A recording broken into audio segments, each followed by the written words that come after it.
હરિ ઓમ.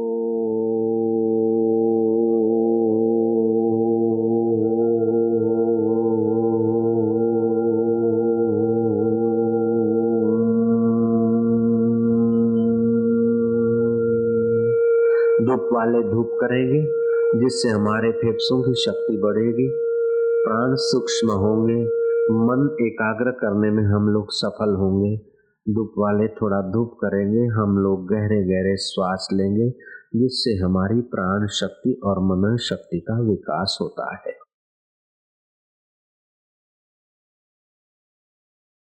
શ્વાસ લઈશું હો, આપણે ભેગા મળીને ટટ્ટાર થઈને બેસીશું.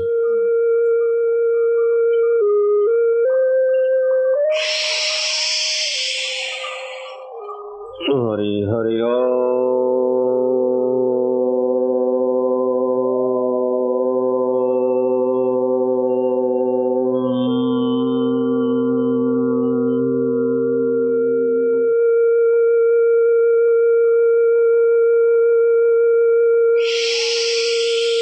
खूब गहरा श्वास लेंगे, फेफड़ों की शक्ति बढ़ेगी, निरोगता में मदद मिलेगी, मन पवित्र होगा, सत्व गुण बढ़ेगा, बहुत सारे लाभ होते हैं. બહુ જ લાભ થાય છે. ઊંડા શ્વાસ લો, શુદ્ધ ધૂપના વાતાવરણમાંથી ઊંડા શ્વાસ લઈને હરિનું ચિંતન કરીએ, પરમાત્માનું ધ્યાન ધરીએ, જેથી આપણી બુદ્ધિ તેજસ્વી થાય, મનની શક્તિઓ સાત્વિક શક્તિઓ જાગૃત થાય અને આપણું શરીર સ્વસ્થ રહે.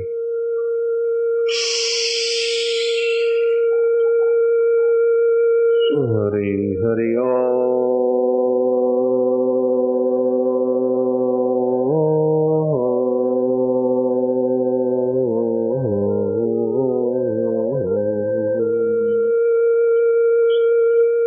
गहरा श्वास लेंगे जिससे प्राण की शक्ति बढ़ेगी.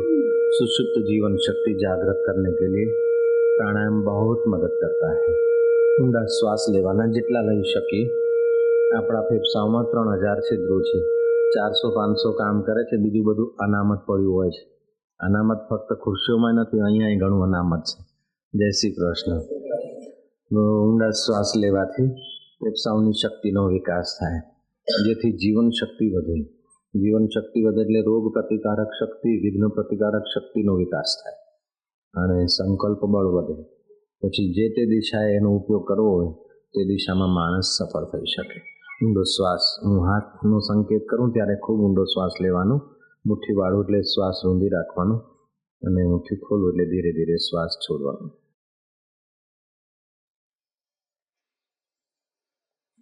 જેમ મને એમ ટટાર બેસવાનું.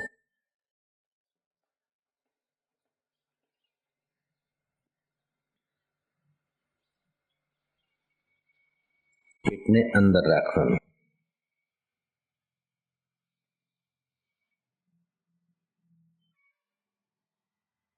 ફરીથી શ્વાસ લેવાનો, કંજૂસી નહીં કરવાની, ખૂબ વધારે લેવાનું. નાથ સંપ્રદાયમાં ગોરખનાથનું નામ બહુ સુવિદિત છે. મનને વશ કરવાના તમામ પ્રકારના ઉપાયો શોધી કાઢેલા. તેમાં 84 સિદ્ધ પુરુષો થઈ ગયા. પ્રકૃતિના નિયમોને ફેરફાર કરીને પણ ધાર્યું કામ કરી શકે. વરસાદ લાવવો હોય તો વરસાદ લાવે. અમુક રીતે લૌકિક દ્રષ્ટિથી જે અસંભવ કાર્ય હોય એમના માટે અસંભવ નહોતું રહેતું. વિરાટ સંહિતામાં લખ્યું છે, ઇન્દ્રિયાણામ મનોનાથ. મન ઇન્દ્રિયોનો સ્વામી મન છે. ઇન્દ્રિયાણામ મનોનાથ. મનોનાથ શું? મારુતઃ. મનનો નાથ જે છે મારુત છે, પ્રાણ છે. એક વખતે નેપાળના યાત્રીઓ ફરતા ફરતા ઋષિકેશ બાજુ આવ્યા અને એમણે સાંભળ્યું કે યોગી ગોરખનાથ અહીંયા છે, તો લાવો ને અમે દર્શન કરવા જઈએ. નીલકંઠ મહાદેવ છે ઋષિકેશની બાજુમાં. નીલકંઠની યાત્રા લોકો જાય છે. તો યાત્રીઓ ત્યાં સાંભળ્યું અને ગોરખનાથના દર્શન કરવા ગયા. ગોરખનાથને કહ્યું કે અત્યારનો રાજા મહેન્દ્ર નેપાળનો બૌદ્ધ ધર્મથી પ્રભાવિત થઈ ગયો છે અને કેટલાક બુદ્ધિસ્ટોએ એની બુદ્ધિમાં એ ઠસાવી દીધું છે કે બીજાને બૌદ્ધ ધર્મ સ્વીકાર કરાવશો તો ભગવાન તમારા પર પ્રસન્ન થશે. જેમ મુલ્લા મોલીઓ ઠસાવી દે કે બીજાને મુસલમાન બનાવશો તો ખુદા તાલા તમને બિસ્તમાં લઈ જશે, એવું ભ્રમ ઠસાવી દેવામાં આવ્યું. ખરી રીતે કોઈના ધર્મથી વટાળ પ્રવૃત્તિ કરાવીને ઈશ્વર રીઝી શકે નહીં, પણ એ માણસ જ્યાં છે એનો શારીરિક વિકાસ, માનસિક વિકાસ, બૌદ્ધિક વિકાસ કરીને એ જીવાત્માને પોતાના પરમાત્માનો સાક્ષાત્કાર કરાવો તે જ ઉત્તમ સેવા છે. માનવીને સ્વાધીન બનાવો, એમ નહીં કે કોઈ વાડામાં પૂરી રાખવો. તો બુદ્ધિસ્ટોએ એવી ભ્રમણા મહેન્દ્રના મગજમાં ભરી દીધી છે. એટલે મહેન્દ્ર રાજા પરાણે પોતાની પ્રજાને બુદ્ધ ધર્મ સ્વીકારવા માટેના તમામ કાવતરા કરે છે. અને જે બુદ્ધિસ્ટ થાય છે એને નોકરી મળે, બીજાને નહીં. અને જે બુદ્ધ ધર્મનો સ્વીકાર કરતા નથી, મોભાદાર માણસો, સમજુ બુદ્ધિમાન, એ લોકોને રાજ્ય દંડ દેવામાં આવે છે. જુદી જુદી રીતે એ લોકોને હેરાન કરવામાં આવે છે. સત્તા જ્યારે જુલમ કરે ને ત્યારે એનો વિનાશ થાય, અને માણસ જ્યારે દુરાચારી થાય ત્યારે એનું પતન થાય. તો મહારાજ એ જુલમ કરવા લાગ્યો છે. અને આપને કહેતા અમને ઘણું દુઃખ થાય છે કે મચ્છંદરનાથના અમે ગણ્યા ગાંઠ્યા શિષ્ય છીએ અને સનાતન સત્ય ઈશ્વર જ પ્રાણી માત્રનો આધાર છે એવું માનીએ છીએ, છતાંય એ અમને સુખેથી રહેવા નથી દેતા, પજવે છે ખૂબ. અને આપ કૃપા કરીને આ સનાતન ધર્મની સેવા માટે પધારો. ગોરખનાથજીને ખૂબ વિનવણી કરી એટલે ગોરખનાથજી સંમત થયા. ચાલતા ચાલતા નેપાળની હદમાં પહોંચ્યા. ભોગમતી નદીના કાંઠે સુંદર વાતાવરણ, એકાંત.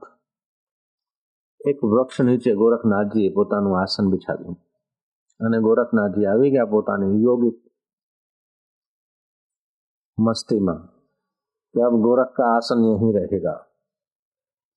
जब तक गोरख यहाँ आसन जमाए रखेगा तब तक नेपाल में एक बूंद बरसात नहीं होगी.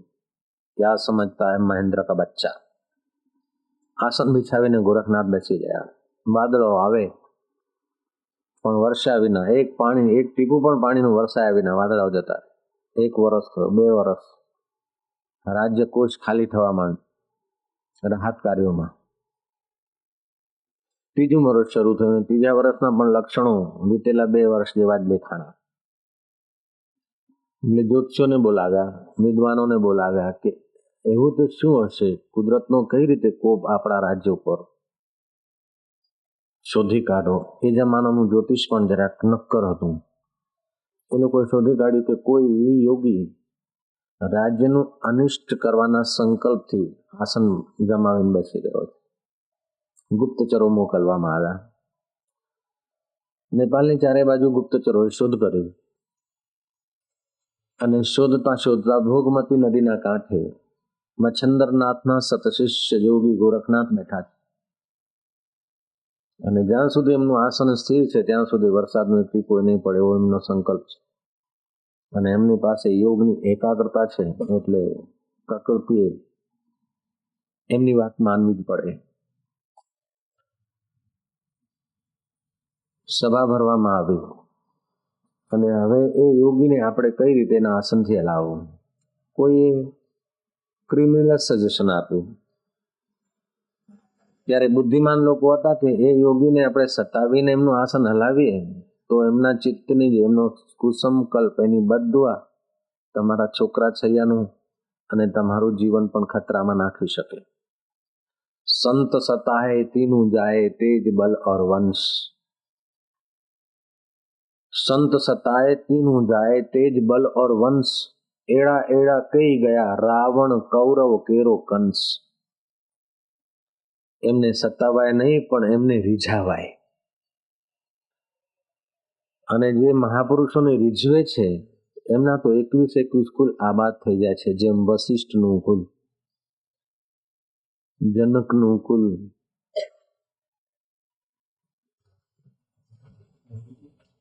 પાંડવોનું કોઈ એવા તમામ દ્રષ્ટાંતો જોવા મળે આપણને. એટલે જે બુદ્ધિમાન મંત્રીઓ હતા અને ધર્મની સત્તાનો સ્વીકાર કરતા હતા અને શુભ સંકલ્પનો અદ્ભુત સામર્થ્ય છે, પ્રકૃતિમાં ચમત્કાર સર્જી શકે છે એવો જેમનો અનુભવ હતો, એવા સત્યનિષ્ઠ મંત્રીઓની વાતમાં કંઈક વજન જણાયું. ઈચ્છા ન હોવા છતાં પણ મૂર્ખ મહેન્દ્રને બુદ્ધિમાન મંત્રીઓની વાત માથે ચડાવવી પડી કે એમને આપણે હવે રાજી કરવાનો માર્ગ શોધી કાઢો. કોઈએ કંઈ સજેશન કર્યું, કોઈએ કંઈ કર્યું, પાછા તે મંત્રીએ શું છે એને સજેશન આપ્યું કે ગોરખનાથના ગુરુદેવ છે મચ્છંદરનાથ. પતિવ્રતા સ્ત્રી પોતાના પતિની પ્રશંસા સાંભળે એટલે આશીર્વાદ આપે, પ્રસન્ન થાય. એમ સતશિષ્ય પોતાના સતગુરુની મહિમા સાંભળે તો ગમે તેવા મૂડ લેસ હોય તો એ મૂડમાં આવી જાય. પોતાના ઈષ્ટની જે, પોતાના ગુરુની જે શિષ્ય અને ભક્ત સાંભળે તો એનો રોમાંચ, એના અષ્ટ સાત્વિક ભાવમાંથી એકાદો ભાવ જાગે. એ વાત સર્વમાન્ય થઈ. હવે એમને રીઝવવા માટે એમના ગુરુની સુંદર મૂર્તિ બનાવવાનો આદેશ અપાણો રાજ્ય તરફ. રથમાં મચ્છંદરનાથની મૂર્તિ સ્થાપિત કરી અને એક સુંદર મજાની શોભાયાત્રા કાઢવી. અને શોભાયાત્રામાં મચ્છંદરનાથના જેટલા શિષ્ય ભળી શકે એટલું બહુ સારું, નહીં તો પછી રાજ્ય તરફથી શિષ્યનો દોડ કરીને પણ ભીડ ઊભી કરવી જોઈએ. એ તો બધા જાણે છે, અત્યારે રાજકારણીઓ પણ જાણે છે, ખટારા ભરીને ભીડ ઊભી કરી નાખતા હોય છે. જય શ્રી કૃષ્ણ. હવે ગોરખનાથના ચિત્તમાં મહેન્દ્ર માટે વેર નહોતું, પણ મહેન્દ્રને કઈ રીતે નાથવો, કારણ કે રાજ્ય સત્તા છે એની પાસે. અને જલ્દીથી જઈને કહીએ કે આવું તારે કરવું નહીં, તો કે જાઓ મારે તમારાથી થાય એ કરી લો. એના કરતા જરાક એને પહેલા પ્રસાદ આપી દઈએ, શું થઈ શકે છે, પછી એની શિખામણ આપીએ તો જરાક મેળ પડશે. આ હું કથા એટલે કહું છું કે યોગનું કેટલું મહાત્મ્ય છે, આપણે આ ભૂલી ગયા છે. મીરાબાઈ ભક્તિમાં ખૂબ આગળ હતા, છતાંય યોગીના દર્શન થયા. મીરાબાઈ કહે છે મત જા રે યોગી, પાँव પડું મેં તેરે. મારી ભક્તિ નાની, તમારો યોગ મોટો. કારણ કે મારી ભક્તિ ભાવના પ્રધાન છે. ભાવનાઓ બદલાતી હોય, ત્યાં કોઈ માઇલસ્ટોન નથી. ઘણીવાર ભૂલા પડવાના પ્રસંગો આવે, ભાવુકતા છે. અને યોગમાં બરાબર સ્ટેપ વાઇઝ ચિહ્નો છે, યોગની અનુભૂતિઓ છે, ભક્તની ભાવના. એ ભાવના કઈ વખતે કઈ દિશામાં વળી જાય, સરકી જાય. તેથી યોગીને વિનવે છે મીરા. ભક્તિ છોડતા નથી, પણ યોગીની માતા જાણે છે. રામકૃષ્ણ ભક્તિ કરે છે, પણ જ્યારે યોગી ગુરુ મળે છે ત્યારે રામકૃષ્ણ એનું શરણું લે છે. યોગીને વિનવે છે રામકૃષ્ણ કે હું માતાજીને પૂછી આવું જરા. અને માતાજીને કહે છે, ગુરુ મહારાજ કહે છે કે મારી પાસેથી દીક્ષા લઈ લે, મારી પાસેથી જીનું વેદાંત તત્વ, પરમ સમાધિનું રહસ્ય જાણી લે. રામકૃષ્ણના ગુરુ તોતાપુરી, ત્યારે માએ કહ્યું કે બરાબર છે. તો રામકૃષ્ણને શંકા થઈ કે માં 50 વર્ષથી તમારી ભક્તિ કરું છું, મારા હાથે તમે જમો છો, અને જ્યારે ધારું ત્યારે આપને પ્રગટ કરું છું, છતાંય મારે હજી તોતાપુરી ગુરુ પાસેથી કંઈક શીખવાનું છે. માએ કીધું હા બેટા, માં પછી તમારા દર્શનનું તમારી સેવાનું ફળ શું? કે મારી સેવાનું મારા દર્શનનું ફળ એ છે કે ઘેર બેઠા તોતાપુરી ગુરુ તને મળ્યા છે અને ઉપરથી આત્મજ્ઞાન આપવા માટે તૈયાર. મમ દર્શન ફલ પરમ અનુપા, જીવ પાવી નિજ સહજ સ્વરૂપા. ઈશ્વરના દર્શનનું અનુપમ ફળ છે કે જીવને પોતાના સહજ સ્વરૂપનો સાક્ષાત્કાર થાય. કોહમ, હું કોણ છું, સોહમ, એની અનુભૂતિ આવે. જ્યાં લગી આત્મ તત્વ ચીન્યો નહીં ત્યાં લગી સાધના સર્વ જૂઠી. પછી ધનની હોય, સત્તાની હોય કે સિદ્ધિઓની હોય, પણ એ બધી બટુકડી સાધના છે.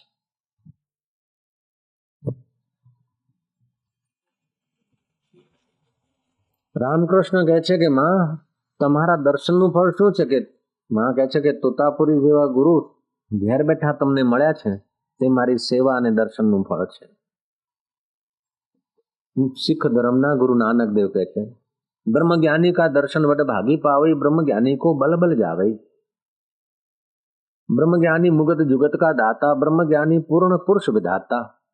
ब्रह्म ज्ञानी की मत कौन बखाने, नानक ब्रह्म ज्ञानी की गत ब्रह्म ज्ञानी जाने. जेको जन्म मरण ते डरे, साध जिना की शरणी पड़े. जेको अपना दुख मिटावे, साध जिना की सेवा पावे. अभाग्या माणस ने सेवा में रुचि होय नहीं. બહુ ભાગ્ય જાગે ને તો જ સેવાનો આનંદ આવે. સબતે સેવા ધર્મ કઠોરા. રામ લક્ષ્મણ જાનકી જય બોલો હનુમાન કી.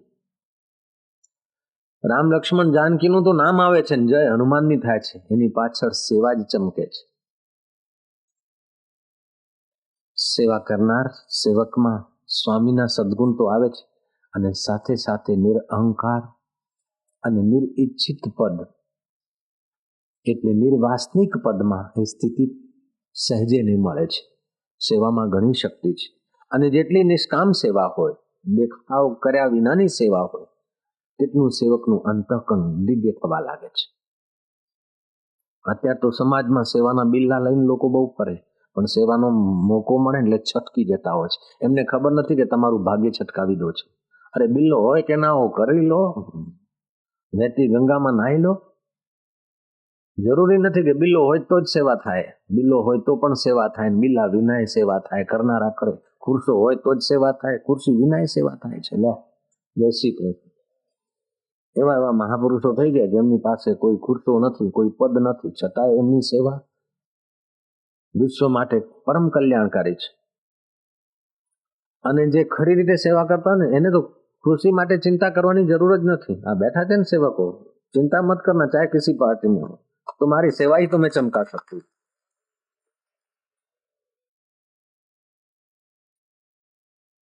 મહારાજ વાત હું કહેતો હતો ગોરખનાથની.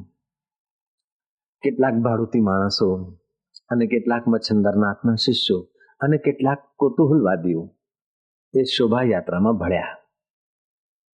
જય મચ્છંદરનાથ, યોગી મચ્છંદરનાથ, જય મચ્છંદરનાથ, સદગુરુદેવ की जय, योगी महाराज की जय ધૂન કરતા કરતા ફરતા ફરતા એ જગ્યાએ નીકળ્યા જ્યાં ગોરખનાથ આસન બિછાવીને બેઠેલા હતા. ગોરખનાથના કાને અવાજ પડે કે જય ગુરુ યોગી મચ્છંદરનાથ કી જય, અમર યોગી મચ્છંદરનાથ કી જય. મારા ગુરુદેવનો યશ. હવે એ શિષ્યથી સત શિષ્યથી રહેવાયું નહીં. કૂદકો મારીને ઊભા થયા. જોયું કે રથમાં આ દિવ્ય ભવ્ય મૂર્તિ, હવે રાજનું ધન ખર્ચાતો મૂર્તિ બનાવવામાં પાછા કેમ પડે. સુંદર ભવ્ય મૂર્તિ. મારા ગુરુદેવનો આટલો યશગાન. આ તો બધા નેપાળના નાગરિકો છે. નજીક ગયા, ગુરુ મહારાજની પ્રતિમાને વંદન કર્યા. એટલે મહેન્દ્ર સાથે હતો, તક જોતો મંત્રીઓ સાથે મહેન્દ્ર નજીક આવ્યો કે બાપજી, ગુરુ મહારાજ મચ્છંદરનાથની કૃપા થાય. 3 વર્ષથી વરસાદ નથી. મેં સાંભળ્યું છે કે આપ નારાજ થઈને બેઠા છો. મહારાજ અમારી ભૂલ ચૂક હોય તો માફ કરો. પાછો રાજકારણ ને હોય તો છે એવું નથી માનતો મારો વાલો, હોય તો મૂકે છે.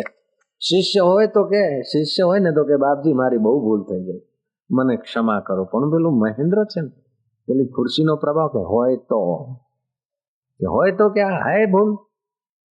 अगर आराम चाहे तुम दे आराम, खलकत को सताकर गैर लोगों को मिलेगा कब अमन तुझको. તું આરામ ઈચ્છે છે, સુખ ઈચ્છે છે, શાંતિ ઈચ્છે છે, તો બીજાને સુખ ને શાંતિ ને આરામ આપ. જે ચાહી नेक मनुष्य था, अगर नेक इंसान होता है तो नेकी के कार्य कर. પરાણે લોકોને બુદ્ધિસ્ટ બનાવો, અહિંસા પરમો ધર્મ એમ કરીને લોકોને કોકડા વાળી દો છો.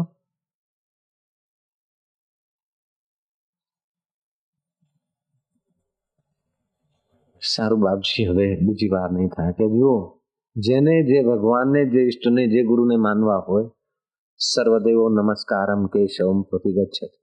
દરેકમાં એકનો એક તો ઈશ્વર વસી રહ્યો છે. પછી પરાણે કોઈને વટાળ પ્રવૃત્તિમાં ઘસેડીને એનું જીવન ખિન્ન કરી દેવું એ તમારા માટે નહીં.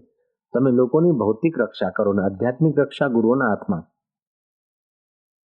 ધર્મ સત્તા અને રાજ્ય સત્તા, જાન માલની સેવા કરવી એ રાજ્ય સત્તાનું કામ છે અને ચિત્તને ઉન્નત કરવું એ ધર્મ સત્તાનું કામ છે. તમે વચ્ચે અડંગો નહીં જમાવો. ધર્મના રહસ્યને જાણતા નથી, પરાણે લોકોને વટાળ પ્રવૃત્તિમાં ઘસેડી જાઓ છો. શું તમને ઈશ્વરના દર્શન થયા છે? આત્મા શું છે, પરમાત્મા શું છે તમને ખબર છે? જીવનો કઈ રીતે મોક્ષનો માર્ગ ખુલ્લો થાય તમને ખબર છે? કોઈ નોકરોથી, બુદ્ધ પોતે નહીં પણ બુદ્ધિસ્ટો, બુદ્ધને અનુસરનારા નોકરો, એના નોકરોથી તું પ્રભાવિત થઈને બીજા લોકોની ધર્મમાં તું વચ્ચે વિક્ષેપ કરે છે કે સારું બાપજી હવેથી નહીં થાય. અચ્છા, વરસાદે યાર તું એ વખતે ધમાધમ વરસાદ ચાલુ. આ છે યોગનો બળ. યોગ સમાન બલ નહીં, સાંખ્ય સમાન જ્ઞાન નહીં.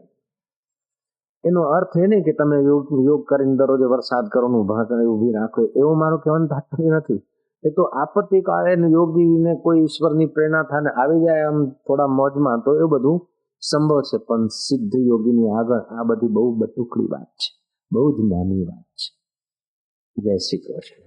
અને એમાં એ તપ ખપાવી નાખવામાં નથી માનતા, પણ લોકોના હૈયામાં ઈશ્વરના અમૃતની વૃષ્ટિ કરવામાં અમુક યોગીઓ પોતાનું તપ વાપરતા હોય છે.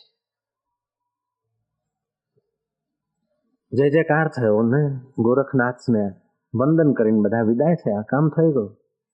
વરસાદ સારો થવાથી રાજ્યમાં ધન ને બીજું કોષ ભરાણો. એટલે પેલા ફરી પાછું આવ્યું કે હવે તો મહારાજ તો જતા રહ્યા છે ને આપણે ધમધમાવો. ફરી પાછું એને ચાલુ કર્યું. લોકો દોડતા દોડતા ફરી પાછા કે બાપજી 2-4 મહિના તો હમું રહ્યું ને હવે તો પાછું પહેલાથી સવાયો થઈ ગયો છે. એટલે બાપજીને ગુસ્સો થયો કે આ સમજે છે શું મહેન્દ્રનો બચ્ચો. એટલે બાપજી ફરીથી એક ડુંગર ઉપર બેસી ગયા અને ફરીથી પ્રોબ્લેમ થયો એને થોડોક. ઘરમાં અશાંતિ, ચિત્તમાં અશાંતિ, સંતનું હૈયું ડૂબે એટલે આ તો બધું હોમ ડિલિવરી થઈ જાય.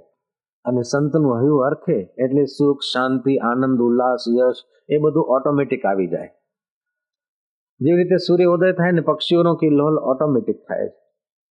જેવી રીતે ઉનાળાનો ખૂબ તાપ હોય એટલે પરસેવો એની મેળે જ નીકળે. એવી રીતે કોઈ સંત, કોઈ પવિત્ર આત્માનું હૃદય ડૂબે એટલે ઘરમાં થોડુંક ક્ષોભ થાય, અશાંતિ થાય, ખિન્નતા આવે, બીજું ત્રીજું. અને કોઈ સંત પુરુષનું હૈયું ઠરે એટલે ચિત્તમાં આનંદ આવે, પ્રસન્નતા આવે, સારું સારું કરવાનું સૂઝે. એ બધું સ્વાભાવિક હોય છે પ્રકૃતિમાં. મારા કેટલાક એવા અનુભવો છે. સાધન કાળમાં જે કોઈ સંત પુરુષ મળે ને એ મારા ઉપર જયારે આમ પ્રસન્ન દેખાણા ત્યારે મારી સાધનામાં 4 ચાંદ લાગી જાય. અને કોઈ વખતે હું કરું છે એ બધું આવ્યું એટલે પછી બીજા દિવસે ખબર પડે કે બગાસા આવે છે. જય શ્રી કૃષ્ણ. તો મહારાજ બેસી ગયા. એમની સેવામાં એક વૃદ્ધ ડોસી, એકનો એક દીકરો જેનું નામ વસંત. એ વસંત ને વસંતની બા વૃદ્ધા જોગી ગોરખનાથની સેવામાં રહ્યા. એક દિવસે જોગી આવી ગયા મસ્તીમાં. वसंत ने कहा कि वसंत ये नदी में से मिट्टी लेकर थोड़े कुछ सैनिक बना ले और सैनिकों के हाथ में कुछ हथियार भी रख देना. वसंत मैं तुझे राजा बनाना चाहता हूँ, नेपाल नरेश बनाना चाहता हूँ. ये वसंत विधवा बाईनो દીકરો, ખાસ ભણેલો નહીં, 18 થી 20 વર્ષની ઉંમર, અને એને રાજા નેપાલ નરેશ બનાવવાની વાત જ્યારે જોગી ગોરખનાથના શ્રીમુખે નીકળે છે એટલે પેલાને આશ્ચર્ય થાય છે કે આવું તો છે થશે. ગોરખનાથ સમજી ગયા. વસંત કંઈ બોલ્યો તો નહીં પણ એના મુખ આકૃતિથી ગોરખનાથ સમજી ગયા કે બેટા તું ચિંતા કરીશ નહીં, ગભરાઈશ નહીં, બધું થઈ પડશે. વસંતે થોડુંક બનાવ્યું, થોડાક માણસો બીજા લીધા. ગોરખનાથે ભભૂતિ મંત્રીને વસંતના કપાળે લેપ કર્યો એટલે વસંત આમ દિવ્ય તેજો આવો થઈ ગયો, મનોબળ વિકસિત થઈ. રાજ્ય લક્ષ્મીનું ને સાચવવાનું સામર્થ્ય જાણે એના ચિત્તમાં પ્રગટી ગયું. આવા યોગીઓ મને મળેલા, કેટલાક યોગી પુરુષો મને મળ્યા. એમની સાથે આપણે વાત કરતા હોય, દર્શન કરતા હોય ને અદૃશ્ય થઈ જાય હિમાલયમાં. હવા પીને રહેતા હોય એવા યોગીઓનો સંપર્ક મેં કર્યો. આવું બધું સંભવ છે. સિતારો સે જહાં કુછ ઓર ભી હૈ. તમને જે આ દેખાય છે એટલું જ નથી ભાઈ સાહેબ, બહુ જ વિશાળ છે. सितारों से जहां कुछ और भी है, इश्क के इम्तिहान कुछ और भी है. એક આકાશ ગંગામાં અનંત અનંત સૂર્યો છે અને સૌથી ટુકડો સૂર્ય જે છે ને એ આપણી પૃથ્વીનો, આપણે જે જોઈએ છે ને એ આકાશ ગંગામાંથી સૌથી નાનો સૂર્ય છે. છતાંય આપણી પૃથ્વીથી વિજ્ઞાનીઓ કહે છે 13 લાખ ગણો મોટો છે. અત્યારે અહીંથી તો બટુકડો લાગે છે અને એ પૃથ્વી સૂર્યનો 13મો લાખમો ભાગ, એના ઉપર આટલા બધા રાષ્ટ્ર ને એમાં એક ભારત, અને ભારતમાં એક ગુજરાત, ને ગુજરાતમાં એક એરિયા, અને એક એરિયાનો હું MLA થાઉં તો શું મોટી વાત, એક એરિયાનું હું MP થાઉં તો શું મોટી વાત, એક એરિયાનું મોટો રાજા થઈ જાઉં તો શું મોટી વાત. મારી અંદર તો અનંત અનંત બ્રહ્માંડને સંચાલન કરનારું બળ છે. એને જો હું ઓળખું તો મારું જીવન ધન્ય થઈ ગયું, નહીં તો હું તો ફસાઈ ગયો નાનકડા બટુકડા કુંડાળામાં.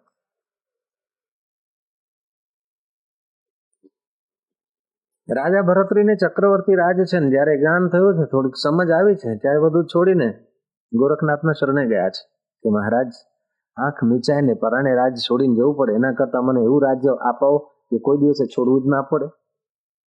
દાસ કબીર ચડ્યો ગઢ ઉપર, રાજ મિલ્યો અવિનાશી. એ અવિનાશી રાજ્યની પ્રાપ્તિ કરાવો દેવ.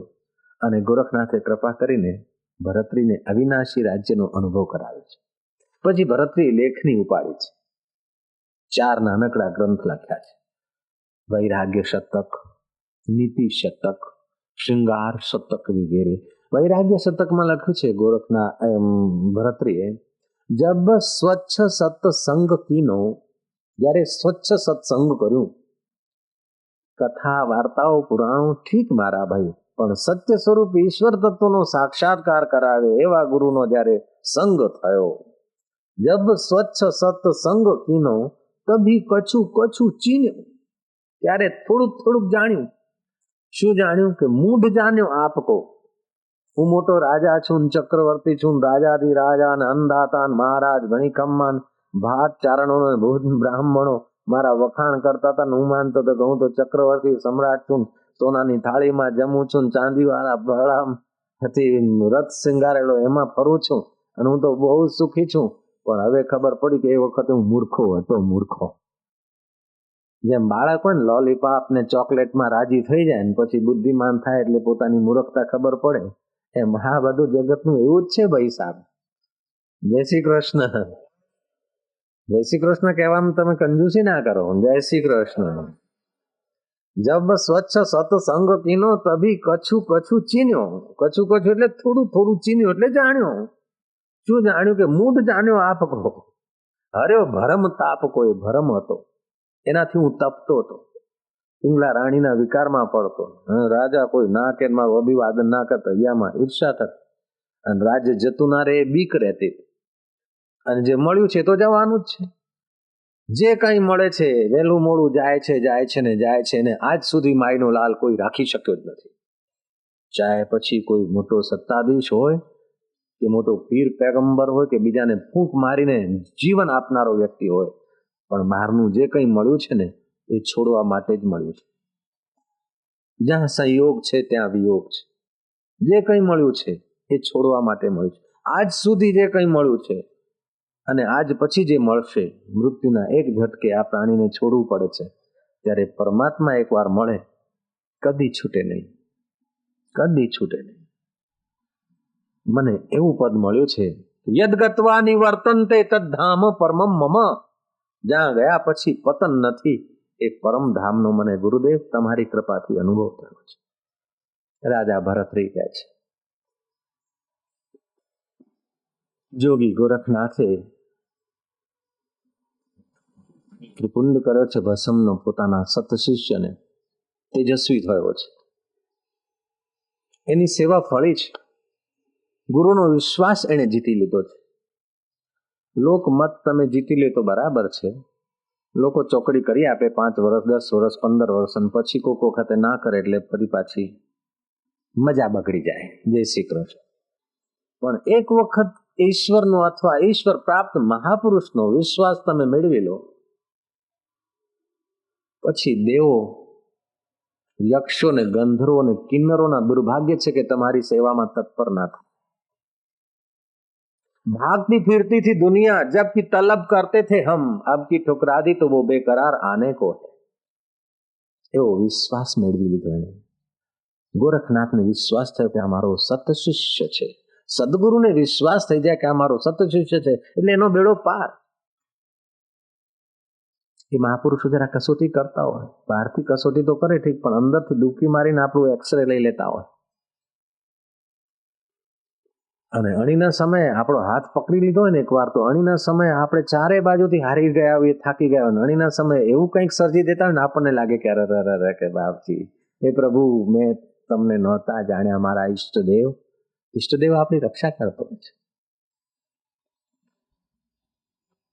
ચલો, વસંત તો તેજસ્વી થયો, પણ સાથે પેલા જે સૈન્ય હતું થોડું બટુકડું સૈન્ય, પણ એમાં પ્રાણ શક્તિ પૂરી દીધી. गोरखनाथ जाओ, सुकन अच्छा हो रहा है, जय मच्छंद्रनाथ का जय घोष करते हुए महेंद्र के राज को घेर लो. શિષ્યને હવે ગુરુ કૃપા થઈ છે એટલે એની શંકા થતી નથી.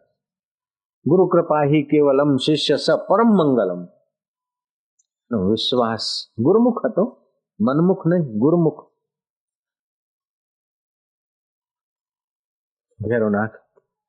લોકો જઈને મહેન્દ્રને કહ્યું કે એક છોકરો છે અને મુઠ્ઠી પર સૈનિકો છે, નેપાલ ઉપર ચડાઈ કરે છે, કચડી નાખો.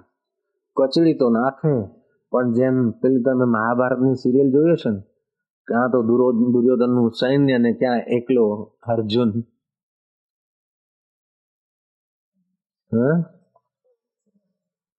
પેલી અક્ષોણી સેના ને ત્યાં એકલો અર્જુન, અને બધાને કેવા મૂર્છિત કરીને પેલા કહ્યું કે કપડા ઉતારી આવ, દુશાલા ઉતારી આવ. જોયું છે ને તમે, દૈવિક શક્તિઓ અદ્ભુત કામ કરતી હોય છે. દુનિયામાં તમામ પ્રકારની શક્તિ હોય છે.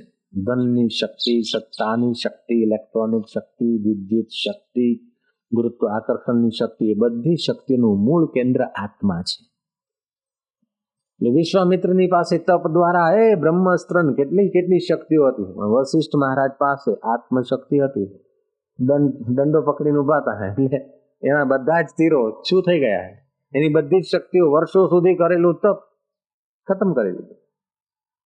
વિશ્વામિત્રને કહેવું પડ્યું, દિક બલમ ક્ષત્રિય બલમ બ્રહ્મ બલમ હિ બલમ. ધિક્કાર છે ક્ષત્રિય બળનો, બ્રહ્મ બળ એ જ બળ છે. વશિષ્ઠ મહારાજ પાસે બ્રહ્મ બળ હતું, ગોરખનાથજી બ્રહ્મ બળથી સંકલ્પ શક્તિ એમાં મૂકી દીધી. જોત જોતામાં પેલું સૈન્ય તો ગબડવા માંડ્યું. मंत्रियों ने पूछा कि ये क्या है, इतना सा लड़का और मुट्ठी भर सैनिक और हमारे इतने सारे नाश हो रहे. એને ખબર જ નહીં કે રામજી અને લક્ષ્મણ પાસે તીરકામઠા સિવાય બીજું કાંઈ નતું, અને યોદ્ધાઓમાં તો બટુકડા રામની વારે આવનાર તો વાંદર સૈન્ય હતું. રાક્ષસોનો તો નાસ્તો ના થઈ શકે એટલું જ સૈન્ય, એવું સૈન્ય હતું. છતાંય રામનો વિજય થયો. એની પાછળ રામ તત્વ પોતામાં સ્થિત છે એટલે, અને રાવણનો પરાજય થયો કે દેહમાં અહમ છે એટલે, વિકારોમાં વર્ત્યો છે એટલે. જોત જોતામાં સૈન્યનું ગબડી ગયું અને વસંતનો વિજય થયો. કારણ પૂછ્યું ત્યારે મંત્રીઓ કહ્યું કે આ વસંતને પૂછી જો, વસંતની પાછળ કંઈક ઈશ્વરીય બળ કામ કરતું હશે. કે તમારા ગુરુ કોણ છે? કે મારા ગુરુ ગોરખનાથ છે. કે ગોરખનાથે જ તમને મોકલ્યા છે? કે હા. એટલે પેલો પાછો દોડ્યો ગુરુ ગોરખનાથના શરણે કે બાપજી, તમારા સંકલ્પ બળે 3 વર્ષ મેઘ આજ્ઞા માને તો પછી આ સૈન્ય જીતે એમાં કઈ મોટી વાત નથી, પણ બાપજી હવે મારું આમ થઈ ગયું છે, આમ ગઢ પણ આવ્યું છે અને હું ક્યાં નિરાધાર રખડીશ. બાપજી મને ક્ષમા કરો. कि तू रोज गलती करता रहे और हम रोज माफ करता रहे, रोज लोगों को सताता रहे और रोज क्षमा करते रहे. हम ऐसे नहीं, हम भगतड़े जोगी नहीं है, हम तो जोगी है बराबर. ઘણી વાર વ્યવહારમાં સરળતા તો હોવી જોઈએ, પણ બોઘાપણું ચાલે. તમે તો ભગત છો ને ઉઘરાણી આવ્યા છો, તો શું ભગત થઈને ઉઘરાણી ના કરેલા? તમે તો સત્સંગમાં જાઓ છો ને તમે પછી આવું કરો છો, આમ કરો છો, તેમ કરો છો, રોજ રોજ ઉઘરાણી આવો છો, આમ ભાઈ સત્સંગમાં જઈએ છીએ વાત ખરી છે, જો સત્સંગમાં ના ગયા હોત તો હજી કંઈક જુદા હોત. સત્સંગમાં જઈએ છીએ એટલે હજી ઠંડક છે થોડી, પણ સત્સંગમાં જઈએ છીએ એનો અર્થ એ નહીં કે ઉઘરાણી ના આવે. સત્સંગમાં જઈએ છીએ એનો અર્થ એ નહીં કે આ સંસારનું ગાડું આમ તેમ ગબડાવી નાખીએ, એ પણ અમારે ખેંચવું છે. तो હવે કે મને माफी आपो बाप जी के नहीं, ऐसा नहीं होगा, आप तो राजा होने के लायक नहीं. प्रजा को समान भाव से नहीं देखे, पक्षपात करे और अपने इच्छा के अनुसार प्रजा का शोषण करता रहे. क्या तेरे ऊपर कोई कहने वाला नहीं तो क्या समझता महेंद्र का बच्चा કે बाप जी હું તો તમારી ગાય છું. અને રાજકારણમાં રમેલો માણસ જે વખતે જે કરવું પડે ને એ કરવામાં એને જરાય સંકોચ થાય નહીં. જય શ્રી કૃષ્ણ. મોઢામાં ઘાસનું તણખલું નાખતું, ગળામાં કાપડનું કકડો નાખ્યો, બાપજી હું તો બાંધેલી તમારી ગૂંગી ગાય. अच्छा अच्छा, देखो फिर ऐसा करो कि मैंने तो वसंत को वचन दिया है कि तू राजा बनेगा, नेपाल नरेश बनेगा. मेरे वचन का क्या होगा कि बाप जी તમે ધારો તે રીતે કરી શકો, સમર્થકો નહીં દોષ ગોસાઈ. મારી ખીચડી પાકે એ બધું કહેવાની ટળતો હોય ને, આટલું બધું નેપાળ સાચું હોય તો. મહેન્દ્ર કહે છે કે બાપજી અમારા માટે હવે મારા ઘરે તો કાંઈ સંતતિ પણ નથી ને ગઢપણમાં મારું કોઈ નહીં બાપજી. જો આ ખુરશીથી હું ઉતરે ને તો પછી લોકો મને ફૂંકશે બાપજી. મારી જરાક એ વખતે દાઢી મૂછો રાખતા. अच्छा तो ऐसा करो, तुम्हारे घर कोई संतान नहीं तो वसंत को गोद का पुत्र मानो और ईमानदारी से मानो और अपने साथ में रखो, युवराज की तरह रखो. तुम जिंदे हो तब तक तुम संभालो और बाद में इनको वारसागत मिल जाएगा राज. એમાં એ સંમત થયો અને થોડાક વર્ષ મહેન્દ્ર જીવ્યો ને પછી વસંતના હાથે જ્યારે રાજ્ય સત્તા આવી ત્યારે વસંત દોડતો દોડતો પાછો ગુરુ ગોરખનાથના શરણે ગયો કે આ રાજ સત્તાનું મદ મને ચડે નહીં એવી દયા કરજો. ભોગ વિલાસના કાદવમાં હું પડી ન જાઉં. તપેશ્વરી રાજેશ્વરી, રાજેશ્વરી ભોગેશ્વરી ને ભોગેશ્વરી તો પાછો નરકેશ્વરી. બાપજી હું આપનું શિષ્ય છું, હું नरकમાં ना जाऊं. कि अच्छा बेटा, जब तक दया धर्म और सच्चाई रहेगी तेरे राज्य में जय जयकार रहेगा और सत्संग की स्मृति सदा बनाए रखना. मैं तेरे साथ हूं. कि गुरुदेव હું પણ વચન આપું છું કે મારા કુળમાં જે કોઈ સંતતિ થશે એ મારી નહીં પણ મારા ગુરુદેવની પ્રસાદી છે એવું માનીને હું મારી સંતતિને મારી અટકની પીઠ પાછળ મારા ગુરુ ગોરખનું નામ મૂકીશ. ત્યાર પછી વસંત પછી નેપાળમાં જે કોઈ સંતતિ થઈ એની પાછળ ગોરખા નામ મૂક્યું છે. ગોરખની કૃપાનો પ્રસાદ એટલે ગોરખાવાદ જે શરૂ થયો એ વસંતની રાજગદ્દી પછી શરૂ થયો. નેપાળના ગોરખા પ્રસિદ્ધ છે. તો જોગી ગોરખનાથ લખે છે કે હસીબો ખેલીબો ધરીબો ધ્યાન. ધ્યાન એટલે કઈ આમ બેસી રહેવું કે આમ માથું ઉડાડવું એવું નહીં. ધ્યાન કરવાની શરૂઆત કરીએ પહેલા આપણા ચિત્તમાં પ્રસન્નતા આવી જોઈએ. એક સાધારણ રાજાને મળવા જાય છે માણસ તો વ્યવસ્થિત થઈને જાય છે, તો અનંત બ્રહ્માંડના નાયક ઈશ્વરને મળવા જતો હોય ઉદાસ ચિત્ત નહીં. હસી બહુ ખેલી બહુ, હસતા ખેલતા. વિવેકાનંદ કહેતા હતા કે મંદિરમાં ગીતા એટલી જલ્દી નહીં સમજાય જેટલી વોલીબોલ ફૂટબોલ ગ્રાઉન્ડમાં રમીને પછી ગીતા વાંચો ને જલ્દી સમજાશે. કારણ કે તમારા પ્રાણ થનગનશે. ઈંડા ને પિંગલા વચ્ચેનો જે સુષુમ્નાનો દ્વાર છે ખુલશે, તમને જ્ઞાન જલ્દી समझाશે. जीवन में थोड़ा शौर्य होना चाहिए, तंदुरुस्ती होना चाहिए. वॉलीबॉल रम्या પછી ગીતા સહેલી સમજાશે. વિવેકાનંદ એમ કહેતા.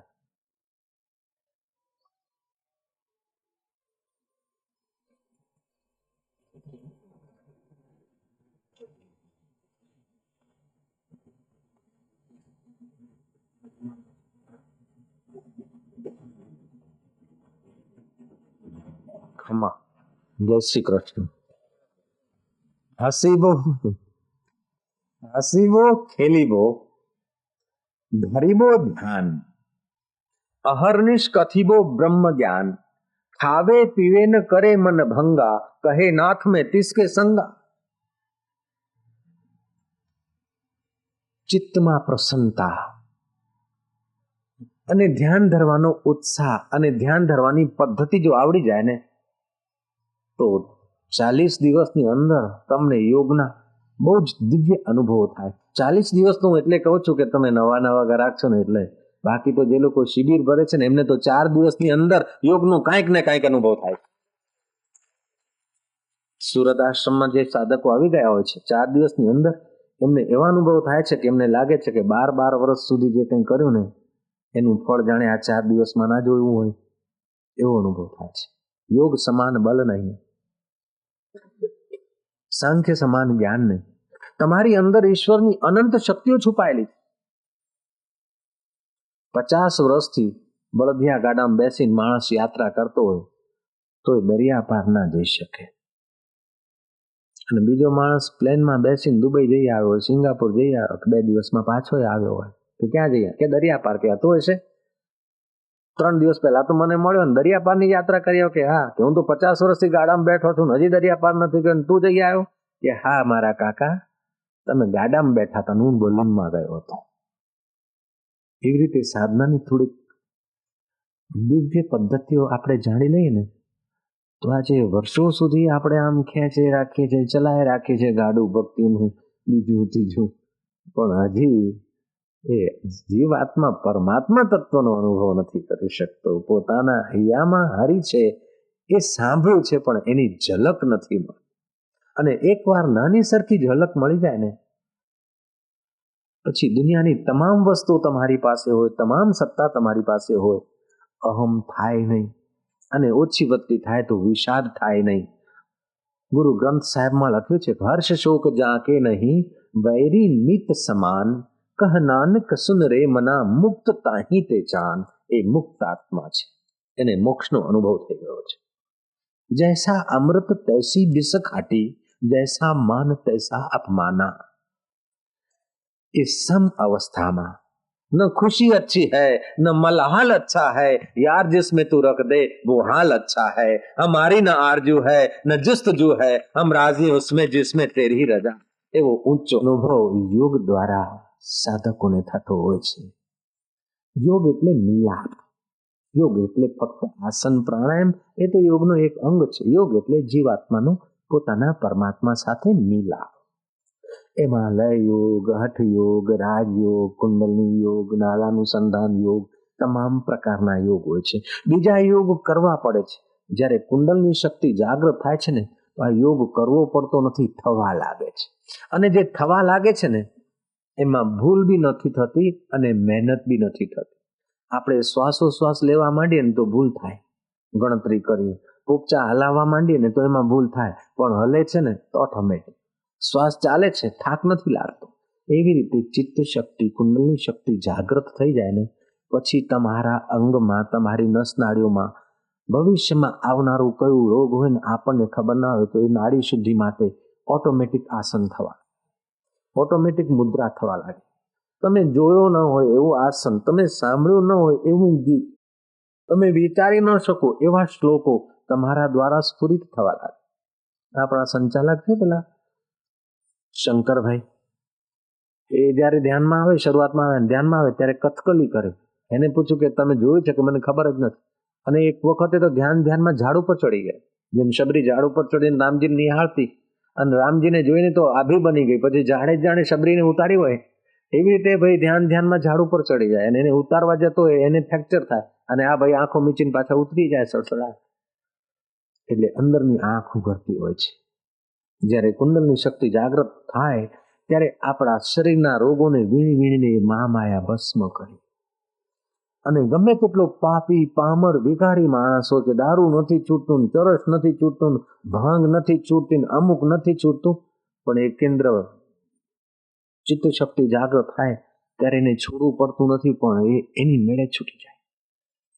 આવું બધું આમ આપણને આમ આશ્ચર્ય થાય. જ્ઞાનેશ્વરી ગીતાના 6થા અધ્યાયમાં 11, 10, 11 ને 12 શ્લોક, એ 3 શ્લોકોની વ્યાખ્યા તમે વાંચો ને તો તમને થાય કરે આટલું બધું સામર્થ્ય છે, કુંડલની શક્તિની આટલી બધી મહિમા છે.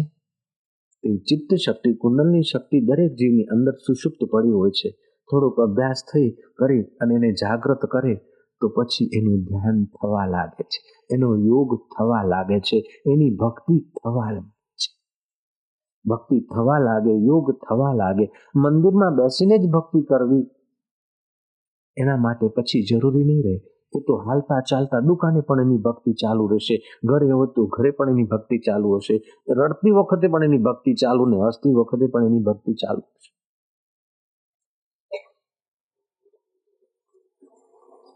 પ્રાણાયામ તો અત્યારે આ નમૂનો બતાવ્યો. થોડાક પ્રાણાયામ કરીને કુંડલિની યોગનો થોડોક અભ્યાસ કરવાની જો આપણને તક મળે ને, તો આપણને લાગશે ત્યારે આટલા દિવસ સુધી સંસારમાં અમે ભૂસું જ ખાધું. લોકોને એટલી એક મોટામાં મોટી ભૂલ એ કરે છે કે લોકો ઊંચીનો આનંદ લેતા હોય છે, ઊંચીનું સુખ લેતા હોય છે, અથવા તો ખરીદીને સુખ લેતા હોય છે. ખરીદે સુખ ઊંચીનો લેવાની જરૂર નથી, સુખનું મૂલ્ય ચૂકાવીને સુખ ખરીદવાની જરૂર નથી, પણ અંતરનું સુખ જગાડીને બહાર વેરવાની જરૂર છે. અંદરનું સુખ છલકાવીને બહાર વિતરણ કરવાની જરૂર છે. અને આ યોગની શરૂઆત થાય તો અંદરનું આત્માનું સુખ તમારું બહાર વિતરણ થાય. સવાર થાય ને બધા કુટુંબમાં પત્ની કહે કે પતિ સુખ આપે, ને પતિ સમજે પત્ની સુખ આપે, બેટો કે બાપ સુખ આપે, ને બાપ કે બેટો સુખ આપે. બધા જ વાસણો લઈને ખખડાતા, અંદર અંદર ટકરાતા, બધા સુખના ભિખારી થઈને અંદર અંદર અથડાતા હોય સમાજ. બધા ઈચ્છે બીજો મને માન આપે, બીજો મને સુખ આપે. सुख लेने की चीज नहीं, सुख देने की चीज है, सुख बांटने की चीज है. मान लेने की चीज नहीं, मान देने की चीज है. તો એ સુખ અને માનનો અંદર પ્રસાદ પડ્યો છે. ફક્ત એને જેમ બોટલમાં શરબત હોય પણ બૂચ ન ઉગાડીએ તો સ્વાદ ના આવે, એવી રીતે આપણી અંદર અનંત અનંત બ્રહ્માંડના નાયક ઈશ્વરનું આનંદ, પ્રેમ, શક્તિ, સ્ફૂર્તિ, ચેતના બધું ભરેલું છે. 2-3% વિકસિત છે ને એનાથી સંસારનું ગાડું ચાલે છે, બાકી બીજું બધું અનામત હોય. આઇન્સ્ટાઈન જેવાના 10% વિકાસ થયેલો અને રિસર્ચ જગતમાં એને એ એનર્જી વાપરી વિશ્વ વિખ્યાત થયો. સમયની મર્યાદા છે, બાકી તો આ વિષય ઉપર તો એવું સુંદર સમજવાનું છે કે બધી સમજોનું મૂળ છે. વિદ્યાર્થી પાસ થાય છે એની પાછળ શું હેતુ હોય છે? આપણે કાર્યમાં સફળ થતા હોય છે એની પાછળ પણ જાણે અજાણે એ કુંડલની શક્તિ, ચિત્ત શક્તિની થોડી કિરણ મળે છે, ત્યારે આપણે સફળ થતા હોય છે. હવે એક આદી કિરણમાં સંસારનો આટલો બધો વ્યવહાર ચાલે છે, અને જો ધોધ મળી જાય તો નિહાલ થઈ જવાય, બેડો પાર થઈ જાય. તેથી રાજા મહારાજાઓ રાજપાટ છોડીને યોગી પુરુષોને શોધતા, બુદ્ધિમાન રાજાઓ. અને લલાટે ભસ્મનો લેપ કરી, અંગે ભસ્મ લગાડી, હાથમાં ભિક્ષા પાત્ર લઈને ગુરુજી માટે ભિક્ષા લેવા જતા. ખાટું ખાડું ગુરુજી કાઢી દે અને ગુરુજી લઈને પછી શિષ્યને અનુકૂળ હોય એને યોગ માટે એટલું આપે અને પછી યોગ કરાવતા. આવી અઘરી પરીક્ષાઓ આપીને પણ રાજાઓ, બુદ્ધિમાન રાજાઓ એ પદને પામતા. આપણને તો સહજે મળે છે. મારા ગુરુદેવને જે પરિશ્રમ કરવો પડ્યો એનો 1000મો ભાગ મને પરિશ્રમ ગુરુએ કરવા ન દીધો, છતાંય મને જે પરિશ્રમ કરવો પડ્યો એનો 1000મો ભાગ પણ આપને નથી કરવો પડતો. તેથી આ બધા ભાગશાળી છે. ગાય સવારે જાય વગડામાં, ક્યાંક સૂકું ખાય, ક્યાંક લીલું ખાય, ક્યાંક બજારમાં ફરતી તો દંડો ખાય, ક્યાંકથી રીંગણું ખાય, ક્યાંકથી બટાકું ઉપાડે. આખો દિવસ ગાય બિચારી ફરે. શહેરની ગાય હોય તો શહેરમાં ફરે અને વગડાની ગાય હોય તો વગડામાં આમ તેમ બિચારી ફરે. દિવસ દરમિયાનની એની મહેનત, આખા દિવસની મહેનત, એના શરીરમાં દૂધ તૈયાર થાય. પણ વાછરડાની નજીક જાય તો વાછરડાને તો માલ તૈયાર મળે. આખા શરીરમાં પથરાયેલું દૂધ યોગ્ય જગ્યાએ આવી જાય. એમ ગુરુઓ અને સંતોએ કયા જન્મમાં કેટલું તપ કર્યું હોય, કેટલી સાધના કરી હોય, પોતાના ગુરુને કઈ રીતે રીઝવ્યા હોય, ઉપનિષદોના અર્થ કઈ રીતે સમજ્યા હોય, ગિરી ગુફાઓમાં બેસીને સમાધિઓ કરી હોય, ભક્તિમાં હરિબોલ કરીને કેટલા કેટલા નાચ્યા હોય, કેટલા કેટલી રાત્રિઓ રડ્યા હોઈશું અમે આબુની ગુફામાં, શું શું બધું કર્યું હશે. ભિન્ન ભિન્ન પ્રકારના અનુભવો અને ભિન્ન ભિન્ન પ્રકારની સાધના કરીને બધા પાપડ વેલી વેલીને જોયા હશે. અને તમને તો તૈયાર માલ મળે છે. જેમ વાછરડાને તૈયાર દૂધ મળે છે એમ શ્રોતાને તો ખરી રીતે સત્સંગમાં બધું તૈયાર જાણવા મળે છે. તેથી વક્તા કરતા તો હું માનું છું કે શ્રોતાને વધારે લાભ છે. વક્તાને 4 દિવસનો 6 દિવસનો 8 દિવસનો સત્સંગ કરવો હોય તો એને 8 દિવસ હાજરી આપવી પડે, અને શ્રોતા મારો વાલો આવે ના આવે એની મોજ, સાંભળતા સાંભળતા પેલી બાજુ જુએ ને પેલી બાજુ નિહાળે તો એની મોજ. અધવચ્ચે ઉઠી જવાનો શોખ હોય એવા કોઈ અધૂરિયા હોય તો બી ચાલે, પણ વક્તા ક્યાં અધવચ્ચે ઉઠે, એને તો ટાઈમ પૂરો જ કરવો પડે. જય શ્રી કૃષ્ણ. હું તો માનું છું કે સંભળાવવામાં એટલી મજા નથી જેટલું સાંભળવામાં મજા છે. આધ્યાત્મિક અમૃત સંભળાવવામાં એટલી મજા નહીં જેટલું સાંભળવામાં મજા. શ્રોતાને ફાવટ છે આમાં. તો અત્યારે 2 વાત થઈ. એક તો યોગની વાત થઈ કે યોગ સમાન બલ નહીં, સાંખ્ય સમાન જ્ઞાન નહીં. બીજી વાત થઈ કે ચિત્ત શક્તિ, કુંડલની શક્તિ જો જાગૃત થાય તો યોગ સહજે થાય છે. નારાયણ નારાયણ. થોડીક બીજી વાત પણ થઈ કે સેવા કરતા કરતા અંતઃકરણ પાવન થાય છે. નિર્મલ મન જન સો મોહે પાવા. જેટલું અંતઃકરણ પવિત્ર હોય ને, જેમ વસંતે સેવા કરી પછી ગુરુ પાસેથી માગવું પડ્યું નહીં, ઉપરથી ગુરુએ આપ્યું. વસંતની ઈચ્છા નહોતી છતાંય આપ્યું. એવી રીતે આપની ઈચ્છા ન હોય છતાંય તમે જો સેવા કરતા હો ને તો પરમાત્મા અને સત્પુરુષો દ્વારા એવું કંઈક મળે કે જે તમને અહીંયા પણ કામ આવે, અને અહીંયાથી શરીર છોડીને જવું પડે ત્યાં પણ તમારી રક્ષા કરે. એવું બધું સેવાથી મળતું હોય છે.